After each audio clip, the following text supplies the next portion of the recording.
मुझे 1 kilowatt solar panel लगवाना है या मेरे घर पे 1 किलोवाट का सोलर पैनल लगा हुआ है। 1 किलोवाट के सोलर पैनल में मैं अपने घर का क्या क्या लोड चला सकता हूँ। 2020 खत्म होने जा रहा है, 2021 में इसकी 1 किलोवाट सोलर सिस्टम की कॉस्ट क्या रहेगी, क्या क्या 1 किलोवाट सोलर सिस्टम के साथ में न्यू टेक्नोलॉजीज मैं ले सकता हूँ 2021 में। और अगर मैंने अपने घर पे 1 किलोवाट का सोलर सिस्टम लगवा लिया और मेरा पावर कंजप्शन जो है वो 1 किलोवाट का ही है, तो क्या मैं कंप्लीटली ग्रिड अपना का कनेक्शन क्या मैं कटवा सकता हूँ। इस सारे सवाल जो हैं ये अक्सर मुझसे, जो मेरे व्यूअर्स हैं वो मुझसे अक्सर मेरे व्हाट्सएप पे और यूट्यूब जो कमेंट बॉक्स है वहाँ पे डाल के मुझसे पूछते हैं 1 किलोवाट के साथ में क्या क्या चलेगा और 1 किलोवाट कितना प्रोटेक्शन करता है। इसके लिए डिफरेंट टेक्नोलॉजीज़ हैं, तो उनका आंसर जो है वो व्हाट्सएप पे 2 लाइन में देना या कमेंट बॉक्स में 2 लाइन में देना वो पॉसिबल नहीं है। उसके आंसर के लिए आज मैं ये वीडियो आप लोगों के लिए बना रहा हूँ। फ्रेंड्स, मैं हूँ दीपक चौधरी और आप लोगों से उम्मीद कर रहा हूँ कि मेरा ये वीडियो आप लोगों को पसंद आए तो वीडियो को लाइक और शेयर जरूर कीजिएगा। और अभी तक हमारा चैनल आपने सब्सक्राइब नहीं किया है तो कृपया चैनल को भी सब्सक्राइब करें। तो फ्रेंड्स, वीडियो शुरू करते हैं। 1 किलोवाट सोलर सिस्टम से आप क्या क्या चला सकते हैं, तो चलाएंगे तो बाद में, पहले हम लोग ये समझ लेते हैं कि 1 किलोवाट सोलर सिस्टम हम कितने तरीके का हम ले सकते हैं और उसमें कितनी हमें प्राइसिंग आएगी हमारी और कितना हम लोगों को प्रोडक्शन मिलेगा। तो फ्रेंड्स, इसके लिए ट्रेडिशनल 2 तरीके हैं। एक तरीका तो ये है कि आप फ्रेश 1 किलोवाट का सिस्टम ले लीजिए जिसमें आपको नया इन्वर्टर, नई बैटरी और नए पैनल्स आपको लेने हैं। दूसरा तरीका यह है कि नॉर्मल अगर आपके पास में इन्वर्टर बैटरी अपना लगा हुआ है तो उस पर एक चार्ज कंट्रोलर लगा के आप अपने 1 किलोवाट का सोलर पैनल्स के ऊपर लगा सकते हैं। ये 2 तरीके 1 किलोवाट लगाने के हो सकते हैं। अब इन दोनों तरीकों में जो चीज़ें हैं, जो कॉमन चीज़ें हैं वो रहेंगी इन्वर्टर और बैटरी, वो सब में ही सेम कॉमन रहेंगी। जो उसमें चेंज आएगा वो आएगा पैनल का, क्योंकि पैनल में अलग अलग तरह की टेक्नोलॉजी होती हैं और इंडिया के अंदर अभी 4 टेक्नोलॉजीज के सोलर मॉड्यूल्स अवेलेबल हैं, तो आप उनमें से किसी को भी चुन सकते हैं। एक और मैं आपको समझने की बात बताऊँ कि ये है कि अब जो आपके नॉर्मल इन्वर्टर हैं, एक तो नॉर्मल इन्वर्टर वो होता है, एक दूसरा मार्केट में भी सोलर इन्वर्टर मिलते हैं और काफ़ी बिकते हैं, सभी कंपनीज के सोलर इन्वर्टर बिकते हैं। तो सोलर इन्वर्टर अगर आपने लिया हुआ है तो मोस्टली उसके अंदर जो यूज की जाती है वो की जाती है उसके अंदर PWM, pulse with modulation technology. तो इस टेक्नोलॉजी के साथ में लिमिटेशंस ये होती हैं कि अगर आपने 1000 VA का आपने सोलर इन्वर्टर लिया हुआ है तो आप मैक्सिमम उस पर 800 वाट का ही पैनल आप लगा सकते हैं, चाहे वो आप पैनल की टेक्नोलॉजी उसकी कुछ भी क्यों ना हो। अगर आपने MPPT 1 kVA का सिस्टम लिया हुआ है तो उसके साथ आप 1 किलोवाट का पूरा पैनल आप लगा सकते हैं। टेक्नोलॉजी पैनल की कोई भी हो सकती है। अब डिफरेंट टेक्नोलॉजी के साथ में डिफरेंट टाइप का प्रोडक्शन आप लोगों को मिल जाएगा। जैसे कि 1 किलोवाट अगर मेरे को पैनल मैंने लगाना है तो अगर मैंने पोली के पैनल लगाने हैं तो मैं 3 पैनल लगा सकता हूँ 330 वाट के। अगर मेरे को मोनो लगाना है तो मोनो के जो है 350 वाट के मैं 3 पैनल लगा सकता हूँ। और अगर मेरे को बाइफेशियल लगाने हैं तो फिर मैं 390 वाट के, चूँकि बाइफेशियल का आता है, तो मैं 3 पैनल नहीं लगा सकता हूँ। तो अब इसमें समझने की बात ये है कि अगर मैंने पोली पैनल यूज किए तो पोली पैनल का 1 साल का अगर मैं पूरा एवरेज निकालूं तो साल का जो एवरेज आता है 1 किलोवाट पोली पैनल का वो करीब 3.5 से 4 यूनिट का आता है पर डे का। कि मतलब अगर मैंने 1 किलोवाट का पोली पैनल अपनी छत पे लगा लिया तो मेरे को पर डे जो मिलेगा वो 3.5 से 4 यूनिट पर डे का मेरे को मिल जाएगा। सेम अगर मैंने मोनो का 1 किलोवाट लगा लिया तो उसमें मेरे को 4 यूनिट के आसपास मिल जाएगा। मोनो पर्क लगा लिया तो 5 यूनिट, और मोनो पर्क बाइफेशियल अब मैंने लगा लिया तो 6-6.5 यूनिट का आप लोगों को प्रोडक्शन पर डे का मिल जाएगा। तो इसका पैनल की ये टेक्नोलॉजी है और ये मेरे को प्रोडक्शन बताने का मतलब ये कि जितना आप हाई टेक्नोलॉजी पर चलते चले जाएंगे उतना ही नंबर ऑफ पैनल आपको कम लगाने पड़ेंगे इसके अंदर। तो फ्रेंड्स, आप या तो 1 किलोवाट के साथ में आप ये चूज कर सकते हैं कि आप 3 पोली के पैनल लगाएं, या आप ये भी चूज कर सकते हैं कि आप बाइफेशियल के 2 मॉड्यूल 390 वाट के आप लगा लें। प्रोडक्शन जो है दोनों का करीब 3.5 से 4 यूनिट या उसके प्लस में आपको ऑन ईयर एवरेज मिलता रहेगा। अब इसकी जो प्राइसिंग है वो वीडियो के एंड में मैं आप लोगों को डिस्कस करूंगा कि 2021 के अंदर इनकी प्राइसिंग क्या रहेगी। बात ये है कि इनसे आप चला क्या क्या सकते हैं और क्या आप ग्रिड फ्री हो सकते हैं। तो जो पहला आपका सवाल कि क्या मैं 1 किलोवाट का सोलर पैनल लगवा के क्या मैं अपने बिजली के घर का कनेक्शन कटवा सकता हूं, तो उसका आंसर ये है कि अगर आपका पर डे का पावर कंजप्शन 2 से 3 यूनिट, 3.5 यूनिट तक भी है तो आप कनेक्शन कटवा सकते हैं। उसके लिए मैंडेटरी कंडीशन ये है कि आपको पैनल जो है वो मोनो पर्क बाइफेशियल ही लेना पड़ेगा। अब मोनो पर्क बाइफेशियल ही इसलिए लेना पड़ेगा क्योंकि इंडिया के अंदर डिफरेंट टाइप के वेदर होते हैं, डिफरेंट टाइप की वेदर कंडीशन होती हैं। तो जो पोली पैनल्स होते हैं हमारे, वो लो लाइट कंडीशंस में बहुत वेल परफॉर्म नहीं करते हैं। तो उस टाइम पे अगर हमने ग्रिड का कनेक्शन कटा दिया तो हम लोगों को दिक्कत आ जाएगी रोशनी में भी, कि हमारे घर की लाइट भी उसमें, मतलब इतना कैपेबल मेरा सिस्टम नहीं होगा कि मेरी घर की लाइट भी वो चला पाए।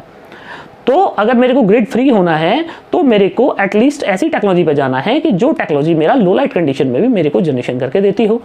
अब वो टेक्नोलॉजी जो है वो है मोनोपर्क बाइफेशियल। तो मोनोपर्क बाइफेशियल एन टाइप के आप साथ में जा सकते हैं, आप वहां पे ग्रिड फ्री हो सकते हैं। पहला आंसर आपका ये। 1 किलोवाट मेरा सिस्टम जो है मेरे घर का क्या क्या लोड कितने टाइम चला सकता है, आपका दूसरा सवाल ये होता है।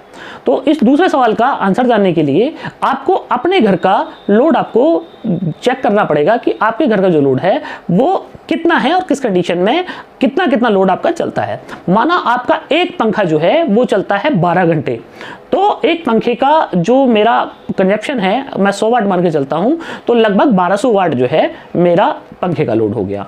अब इसके अलावा मेरे घर पे टीवी चलता है 4 घंटे, 50 वाट का मेरा टीवी अगर खाता है तो 200 वाट मेरे टीवी का हो गया। इसके अलावा मेरे घर पे मोबाइल चार्जिंग है, लाइट है और या 1-2 फैन और चलते हैं, तो उनका आपको पूरा अपना जो कंजप्शन है पावर का वो आपको एक कागज पे निकाल के रखना है और 24 घंटे का आपको कंजप्शन निकालना है कि भाई 24 घंटे का कंजप्शन मेरा कितना होता है। अगर आपका 24 घंटे का कंजप्शन 3000 वाट या उसके अबव 3500 वाट तक भी आता है तो आप 1 किलोवाट जो सिस्टम है आपका वो आपके लिए सफिशिएंट है आप ग्रिड फ्री आपको करने के लिए। अगर आपका पावर कंजप्शन जो है वो 3 से 4 यूनिट के बीच में आपका रहता है, 3 से 4 यूनिट का मतलब 3000 से 4000 वाट अगर आप पर डे आपका पावर कंजप्शन होता है तो आप 1 किलोवाट सोलर सिस्टम के साथ में आप जा सकते हैं। अब आपका एक सवाल ये होता है कि सर हमारे घर पे रेफ्रिजरेटर लगा हुआ है, तो रेफ्रिजरेटर के साथ में क्या 1 किलोवाट का सिस्टम काम करेगा? तो इसका आंसर ये है कि आपका इन्वर्टर जरूर इतना कैपेबल है कि आपका इन्वर्टर जो है वो एक रेफ्रिजरेटर को चला सकता है। सोलर इन्वर्टर की या किसी भी इन्वर्टर की लिफ्टिंग कैपेसिटी डिसाइड नहीं करती है कि क्या वो आपके सिस्टम को पूरे दिन चला देगा। कुछ लोगों का ये होता है कि आप 1 किलोवाट का सिस्टम ले लीजिए, 1 किलोवाट का जो सिस्टम है वो 1100 VA 1200 VA आपने ले लिया, कोई भी सोलर इन्वर्टर ले लिया। अब सोलर इन्वर्टर का क्या है कि आपने दुकानदार से पूछा कि मेरे घर पे फ्रीज है, वॉशिंग मशीन भी है, क्या ये चला देगा? तो बोलेगा चला देगा, क्योंकि वहां पे बात हुई पावर कैपेसिटी की कि क्या मेरा सिस्टम इतना पावरफुल है कि वो मेरी वॉशिंग मशीन या मेरे फ्रिज को चला पाए, ऑपरेट कर पाए। तो ऑपरेट करना और उसको कंटिन्यूस चला के रखना दोनों चीजों में अलग अलग दोनों जो हैं वो अलग अलग बातें हैं, दोनों चीजों में फर्क है। अब लिफ्ट करना मतलब वन टाइम लिफ्ट करना, तो मतलब उसने आपको शॉपकीपर ने आंसर कर दिया कि हाँ चला देगा। क्यों चला देगा? क्योंकि उसकी पावर कैपेसिटी इतनी है कि आपके लोड को वो रन कर सकता है। पर क्या 24 घंटे चला देगा? उसके लिए वो दुकानदार आपको नहीं बताएगा। उसके लिए जो है आपको उसका कनेक्शन निकालना पड़ेगा कि माना मेरे फ्रीज का जो है वो लोड है मेरे का 500 वाट का, 500 वाट का लोड मेरा अगर मेरे 10 घंटे चलता है तो 5000 वाट हो गया, 5000 वाट हो गया मतलब 5 यूनिट हो गई। मैंने जो अपना 1 किलोवाट का सिस्टम लगवाया हुआ है उसकी ओवरऑल जो प्रोडक्शन है उसका वो मैक्सिमम 4 यूनिट का है, 4000 वाट का है। तो क्या क्या होगा उस कंडीशन में? उस कंडीशन में ये होगा कि 8 घंटे तो आपका फ्रिज चलेगा और 9वें घंटे पे आपका इन्वर्टर जो है वो वो आपको इंडिकेट करने लग जाएगा। लड़ाई यहीं से शुरू हो जाएगी आपके और दुकानदार के बीच में कि आपने तो पहले से बताया था कि मैं आपका फ्रिज चलना है। दुकानदार कहेगा हाँ साहब फ्रिज बिल्कुल आपका चलना है, फ्रिज मेरा सिस्टम चलाएगा, पर वो 8 घंटे में क्यों टू बोल रहा है।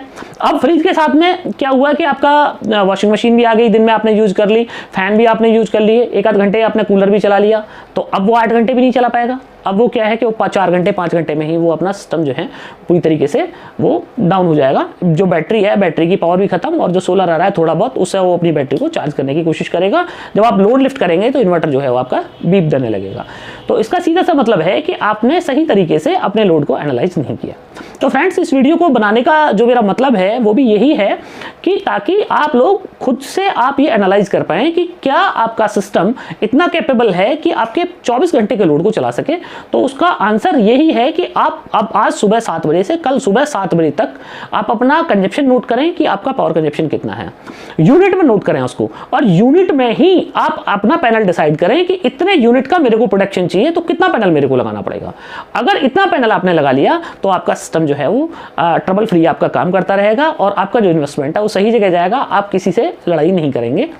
तो फ्रेंड्स, ये बात हुई कि 1 किलोवाट सोलर सिस्टम जो है आपका वो कितना कैपेबल है, क्या क्या चला सकता है, कितने टाइम चला सकता है। मेरे ख्याल से आपके सभी सवालों के आंसर मेरे इस वाली थ्योरी में छुपे हुए हैं कि आपका जो पावर कंजप्शन है it should be below than your production. मतलब कि आपका पावर कंजप्शन जो है वो आपका सोलर से जितना प्रोडक्शन हो रहा है उससे अगर कम है तो सिस्टम आपका रन करता रहेगा, चलता रहेगा। अगर ज़्यादा हो गया तो कहीं ना कहीं वो दिक्कतें आपको आएंगी। अब फ्रेंड्स, दूसरी बात कर लेते हैं कि 1 किलोवाट सोलर सिस्टम लगाने का खर्चा कितने रुपए का होता है। उसका भी आंसर मैं आपको इसी वीडियो में दे देता हूँ। उसका आंसर ये है कि 2021 के अंदर पैनल की प्राइसिंग बढ़ गई है, और अभी मार्च में, ये वीडियो आज जो मैं शूट कर रहा हूँ, मैं कर रहा हूँ 24 दिसंबर 2020 को, और अभी जो जनवरी और फरवरी मार्च आने वाला है उसमें अभी उम्मीद ये है कि आने वाले टाइम में सोलर के पैनल के जो हैं वो प्राइस और बढ़ेंगे। उसके पीछे वजह ये है कि जो इंडिया के अंदर एक ग्लास बनाने की कंपनी है, तो उन्होंने अपने रेट बहुत बढ़ा दिए हैं, कॉपर का रेट बहुत बढ़ गया है, ईवीए शीट के रेट बढ़ गए हैं, मतलब सोलर पैनल को बनाने में लगते हैं उन सभी के प्राइसिंग बढ़ गए हैं। रॉ मटेरियल पे कॉस्ट बढ़ी है, तो डेफिनेट सी बात है कि प्रोडक्ट पे कॉस्ट बढ़नी है। तो सोलर पैनल्स के जो रेट हैं वो अभी आगे और बढ़ेंगे। 1 किलोवाट का जो आपका खर्चा रहेगा कंप्लीट सिस्टम का, वो करीब 35,000 रुपए से लेकर 55,000 रुपए के बीच में आपका जाएगा। अब ये 35 से 55,000 रुपए मैं इसलिए बोल रहा हूँ क्योंकि इसमें डिफरेंट टाइप की बैटरी हो सकती है। आप इसमें 150 से लेकर 200 एच की बैटरी ले सकते हैं। इन्वर्टर में आप PWM से लेकर MPPT का इन्वर्टर ले सकते हैं, क्योंकि PWM का रेट कुछ अलग होता है और MPPT का रेट अलग होता है। पैनल में आप पोली ले सकते हैं, मोनो ले सकते हैं, मोनोपर्क ले सकते हैं, मोनोपर्क बायफेशियल ले सकते हैं, तो पैनल का रेट भी अलग होता है। तो सबका जो ओवरऑल आपका जो रेट रहेगा वो करीब करीब आपका 35,000 रुपए से शुरू होकर और लगभग 55,000 रुपए तक आपका रेट जाएगा, डिफरेंट टेक्नोलॉजी के साथ में। तो वो तो आपको अपने से डिसाइड करना है कि आपको किस टेक्नोलॉजी के साथ में जाना है, क्या टेक्नोलॉजी जो है वो आपके लिए इतनी सफिशिएंट है कि आपके घर के लोड को इंटरप्टेड चला पाए। एक चीज फ्रेंड्स मैं आपको और बता दूं, पैनल कोई ना तो महंगा है ना सस्ता है। अब जैसे जैसे टेक्नोलॉजी ग्रो होती है, अगर पैनल के रेट ग्रो होते हैं तो उसी हिसाब से आपका प्रोडक्शन ग्रो होता है, और प्रोडक्शन की ही आपको रिक्वायरमेंट है पैनल लगाने में, आपको प्रोडक्शन ही चाहिए पैनल से। तो फ्रेंड्स आप पैनल के रेट के साथ साथ उसकी प्रोडक्शन भी आप देखें कि अगर इतने रुपए का मेरे को मिल रहा है तो उसका मेरे को प्रोडक्शन कितना मिलेगा। मतलब जैसे कि आप अपने पैसे को देखते हैं कि भाई मैं इतना कहीं पे इन्वेस्ट कर रहा हूं तो उसका रिटर्न मेरे को क्या मिलेगा। सेम पैनल है कि पैनल में आप कितने रुपए आप इन्वेस्ट कर रहे हैं, उसी के हिसाब से आप उसका रिटर्न देखिएगा कि क्या उसका रिटर्न आपके इन्वेस्टमेंट के हिसाब से वो ओके है। तो फ्रेंड्स मैं उम्मीद कर रहा हूँ कि आप लोगों को ये वीडियो पसंद आया होगा, और वीडियो पसंद आया हो तो वीडियो को लाइक और शेयर जरूर कीजिएगा। और मेरे सभी व्यूअर्स को नए साल की अग्रिम शुभकामनाएं। नया साल आपके जीवन में नई ऊंचाइयां लेके आए, और इसी के साथ में जय हिंद, थैंक यू।